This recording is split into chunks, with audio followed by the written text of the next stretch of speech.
Welcome back to another video. In today's video, I want to talk about when you would use a fixed focal length lens versus a telephoto or zoom lens for wildlife photography. Specifically, I want to talk about the Lumix 200mm f2.8 lens versus the Lumix 100 to 400mm f4.0 to 6.3 lens.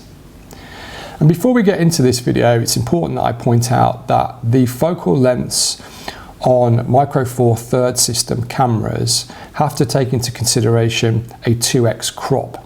Therefore, when we talk about the 200mm f2.8 lens, we're actually talking about a 400mm full frame equivalency.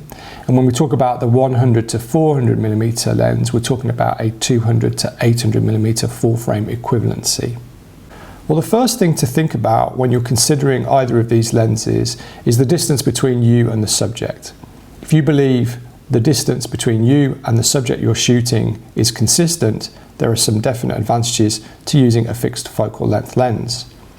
If you believe or you're in a circumstance where your position is going to change relative to that of the subject that you're shooting, then it's probably best to go with the more flexible option of a zoom lens. I think one of the misconceptions that we have in wildlife photography is that if you have a longer focal length, you take better photos. That's not the case at all. A longer focal length just makes it easier for you to fill the frame. It gives you that option that the lens does the work for you. So, for example, I do a lot of shooting obviously in Europe where I'm based, and one of the subjects that I photograph quite often are deer. Now, we can find deer in a number of different environments. There are deer parks, there are nature reserves, there are wilderness areas within Europe where you'll find populations of deer. In some nature reserves and parks, for example, where you find deer, the deer are often habituated to dog walkers, joggers, hikers, and so on. However, as you try to approach the subject, often the deer will be aware of that and they will move away. If you're in a wilderness area where the deer are less habituated to people, then obviously they're more skittish, and it becomes even more problematic to try to approach the subject. The other thing that's important is when you're approaching a subject, you have to take care not to disturb that subject too much. So it's always a good idea to keep a good safe distance. That's where the zoom lenses really have their merit. You have that flexibility to be able to use the focal range in order to be able to get closer to the subject without you actually moving position. So let me take another scenario. When photographing, for example, in Africa, you typically do that from a game drive vehicle. Now, game drive vehicles have the advantage that they are mobile and they can actually take you as the photographer to the subjects. Now, different reserves in Africa and different countries will have different rules as to what game drive vehicles can and cannot do. But in pretty much all the cases, you've got two main scenarios. One is you in the vehicle approach the subject, or the subject approaches the vehicle.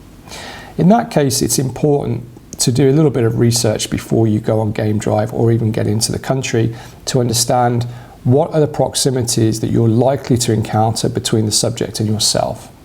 Now, the 100 to 400mm lens is extremely versatile, and so in certain game reserves where, for example, you can't go off-road and you have to stick to the roads, you might be a long distance away from the subjects, in which case this lens is ideal.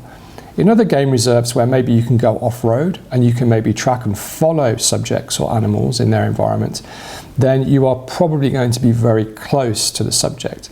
In that case, I prefer to use a zoom lens such as the 50 to 200mm f2.8 to f4. That gives me a little bit more versatility.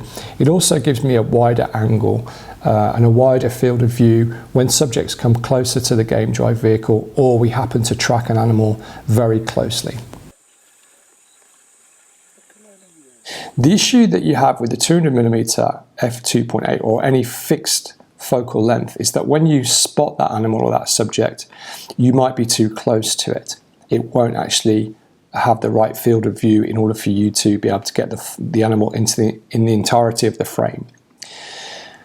There you can have some creative choices. For example, you could use the lens to actually take some images of close-up detail of the animal. That can work very well, but it can be somewhat frustrating because you can't control your subject's movements, and therefore you might be confronted with the idea of switching the lens out on the camera.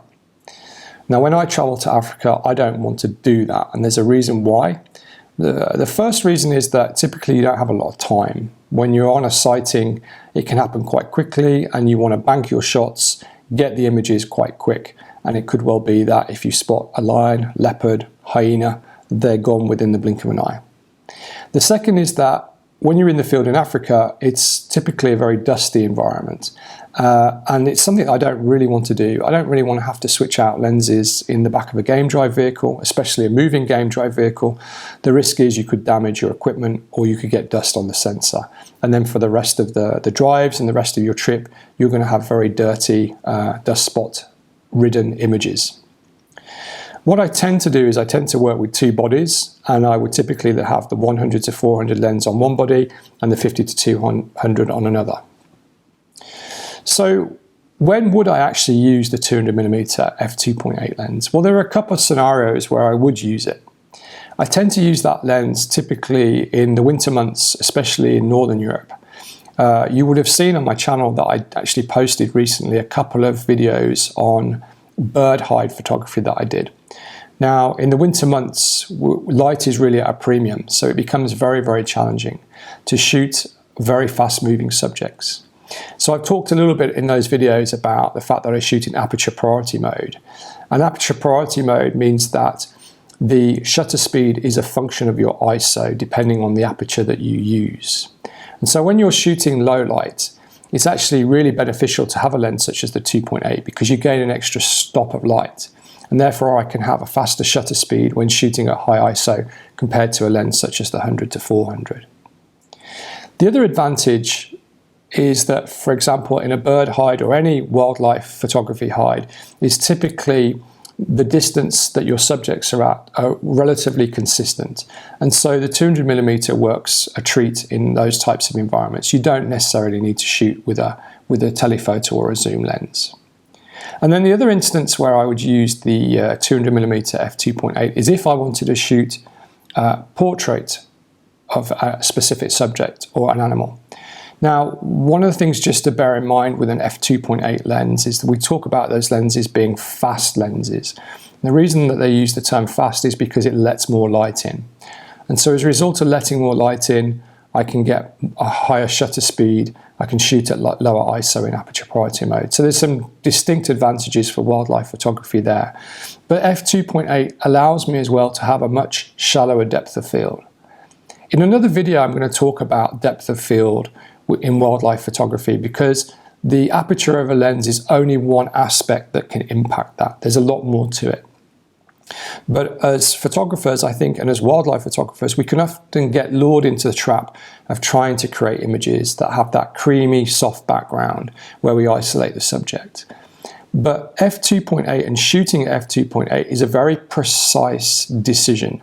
And it's very, very important to understand what the consequences could be, especially if you're shooting lots of images under a time constraint at a sighting in an environment, for example, in Africa or on a game drive vehicle where you might be moving very, very quickly. So f2.8, what you need to do is you need to focus extremely precisely on the part of the image that you want to have sharp. And it could well be for certain animals, you get the nose or the eyes completely sharp and in focus, but maybe the ears or the back of the head start to fall soft. Even the body or further parts of the animal outside of the focal plane could be soft as well. So it's really important to understand that because that's a creative choice and that's fine, but it may well be that after you've taken the image, you get back to your laptop, you look in Lightroom and you end up being disappointed that you've got part of the image soft or out of focus. So just because we have f2.8 doesn't mean to say that we have to shoot at f2.8. It's really important to understand that creative choice of aperture. But typically, a lens such as a 200mm f2.8 I think works very well for good animal or wildlife portraiture work. So to kind of wrap up this video, I guess the question is, when would I use the 200mm f2.8 versus the 100 to 400mm? Well, for me, they're different tools for different jobs. As I mentioned, I think primarily I'd use the fixed focal length during the winter season, where I need to gain a little bit of extra light by having that faster f2.8 aperture on the lens. It works really well. I can get faster shutter speeds and I can control my ISO to a much more manageable level. If you look at my Lightroom catalog and the majority of wildlife images that I shoot, I think 70 to 80% are shot on this 100 to 400 millimeter lens. And there's a reason for that. Obviously I'm based in Northern Europe and my bread and butter kind of work is really around bird photography. So with the Micro Four Thirds system, having this focal length equivalent of 200 to 800 millimeters is pretty phenomenal. It works so well for small, fast-moving subjects. I can use it in bird hides. I can use it when I go for a walk in the park. I can use it out in the countryside, and I can really use that focal length and that reach to fill the frame very well. So I find the 100-400 to be much more versatile. So what I would kind of advise is that when you're thinking about these two lenses, is not to think which one is the best or should I choose one versus the other. You need to think a little bit about what it is you're actually shooting, because they are different tools for different jobs. Both of them have advantages and disadvantages. Both of them have certain circumstances where they excel and certain circumstances where they fall short. As I mentioned, the zoom lens has the flexibility that the lens does the work for you. If you can't reach the subject, if you can't get close to the subject, having that zoom capability is really going to help you. If you're from a fixed position, something like a fixed focal length is going to work much better. It's going to give you that extra versatility with a wider aperture at f2.8, and that certainly is going to help with low light shooting. So I hope today's video has helped uncover a little bit the dilemma that you might be facing in trying to choose one of these lenses. As I said, I get this question asked a lot. Which lens is best? Which one should I buy? And I always answer that question by asking the question, what is it you're shooting? Have a good understanding of what subjects you're shooting, how you shoot those subjects, and then think a little bit about some of the observations I've made on these lenses and how I use them. It'll give you a good indication as to whether or not one of these lenses is suitable for the type of photography that you do. So I hope you've enjoyed today's video. Hope you found it informative and useful. The best thing you can do to help this channel is like, comment, and subscribe on the video. And please stay tuned, because there'll be more in the field videos on wildlife, landscape, and nature photography. So stay safe and see you at the next one. Thanks.